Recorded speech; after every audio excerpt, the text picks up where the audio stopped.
This game sucks. At least that's what I've heard. But, like an anime fan on prom night, I bet most of them haven't even put it in. Oh, that's it. I'm triggered. So let's actually play it. Maybe this is a hated gem. Mighty No.9!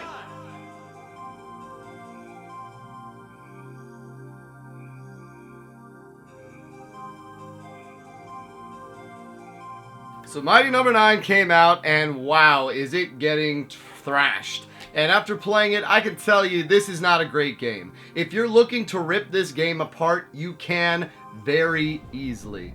Let me get that off the bat. Now, I was not a backer of this game. I didn't even play Mega Man back in the day. I recently played through Mega Man's 1 through 8 about 2 years ago for the first time and loved it. So I was very much looking forward to playing this. Even when the bad reviews started to come in, even when people started saying how bad it was, I was still looking forward to playing it just so that I could get my own opinion on it. And that's what I think a lot of people aren't doing right now, is they're not actually giving the game a chance. They're just coming out right and saying, oh, this game is dog shit. Oh, this game looks terrible. When it comes to me, graphics don't matter. Story on this type of game doesn't matter. It's all about the gameplay. The graphics, yeah, they're blah. Who cares? It plays fine. The story is terrible. The voice acting, oh my god. Oh, blast! I see no pattern whatsoever. What in Tyson's name is behind this? There are breaks in the dialogue that are just unnatural. In all 52 states. I'm being told we have a comment. People don't seem like they're even talking to each other. And after you clear a stage, Mission clear! it sounds like it's incomplete. Now, on the other side, the Robot Masters, the Mighty Numbers, as it were, I actually really like them. Some of them have some funny-ass one-liners, especially the Ice Woman. She's basically Arnold Schwarzenegger from Batman and Robin. Well, nice to see you, Beck. You're on thin ice here on some China to get cold feet, okay? She even uses one of his lines, "Here lies Sub-Zero, now!" Like zero. Great, I like that. I thought that was some good use of the humor. This reminded me a lot of Mega Man 8, which of those original ones was probably the least favorite of mine to play. I just don't like the kind of 2.5D style for Mega Man. I like the originals, and maybe that's some of what people are mad at. But getting back to the game itself, the gameplay is great. The gameplay is really well done. It's not Mega Man, and I think that's what some people are getting irritated by. This is not a Mega Man game. It's trying to take Mega Man's formula and improve on it. Now, if it succeeds at that, I don't really know. It definitely makes something different that is very enjoyable to play, but I have a feeling that a lot of people wanted Mega Man, and they didn't want Mega Man 2.0 or whatever, which honestly is what they said they were going to do. They were going to make a new version of it, because instead of sliding and charge shotting, they give you a new charge mechanism, kind of like the dash in Mega Man X. And what this allows you to do is you can injure an enemy and then assimilate their power to you. And this is a good and a bad feature. It kind of kills the joy of killing an enemy and getting health drops or getting power-up drops. When you dash into them, it will bring up your powers, but I found that the Mega Buster, or whatever it's called, the normal shot, was really the only thing I ever used, with the exception of a few bosses. There's a lot of homage to the original Mega Man. You see some of the similar enemies. The sword guy is obviously Proto Man / Zero. He has the same color scheme and look. And the greatest thing is they even do a call out on the final boss, where you get a Yellow Devil-like dodge sequence. That's all really well done. I think they should have done more of that. They should have done a lot more of that. Instead, we get little snippets of that, but then the things that people that are looking for a Mega Man experience, they aren't there. Chiefly, and this is one of the things that I can't forgive, the other stuff, story-wise, who cares, all that, it's really about the gameplay in one of these old-school NES-type games. Chiefly, though, the music, I can't even tell you there's music in this game. That's how in the background and forgettable it was.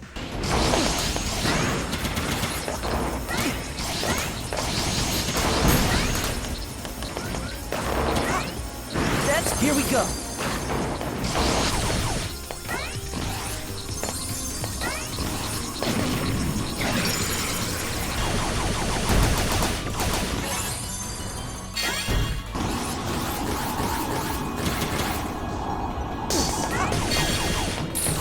Here we go. The Pyro Man stage is probably the only stage that had music of any worth.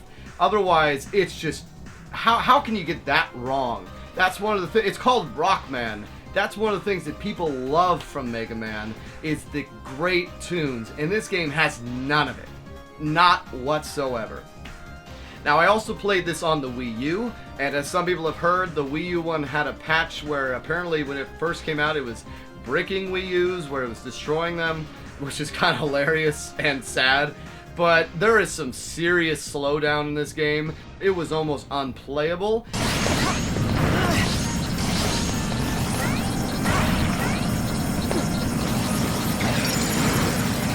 But for some reason, that kind of gives me a callback to the old NES slowdown. So even though it's unforgivable, this is one of those things where if you're a reviewer looking to tear the game apart, you'd harp on this. But for me, whatever. It's fine. It's a $30 game, independent studio making their first game. You gotta think about that. I know they overhyped it.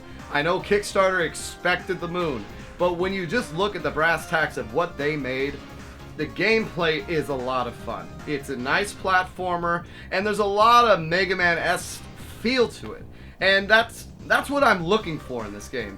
When you beat a boss, it's thrilling. When you get through that robot master, you play him for the 6th time, and then you finally down him, that's the kind of enjoyment that I would get in an old NES game that you really don't find in a lot of these games nowadays. They have a nice mechanic where when you beat a robot master, he then will help you out on other levels. Now, whereas finding the robot master power to kill the enemy and, you know, do the efficient Mega Man thing, I only found one of them, which was on the Cryo Girl. I used the dude with the missiles. That one was how you killed her faster. But I just used the Mega Buster, and I got through it pretty fine. But just game-wise, I enjoyed it. The dash mechanic was pretty nice. It led for some interesting choices, especially when you could dash infinitely in upwind. That was cool. Now, for precision platforming, it's not necessarily ideal. There are a lot of cheap deaths in this game. There are so many cheap deaths, trial and error, which there's a lot of cheap deaths in Mega Man 2. I'm sorry. That's just how these games play out. So if you can't handle that, you know, get out of town. One thing on the Wii U that is also extremely annoying is the load times, which I'm never one to bitch and moan about load times, but yeah, especially on a game like this where when you die, you want to get right back in the fray.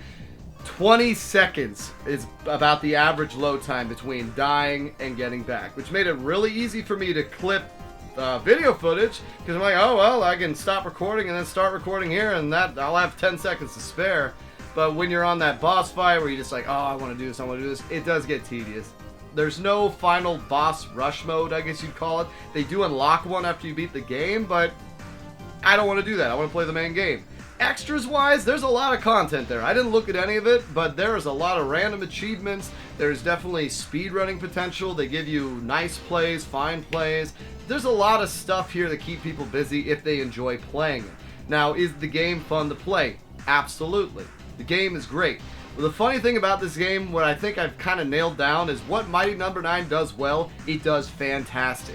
What it does badly, it does atrociously.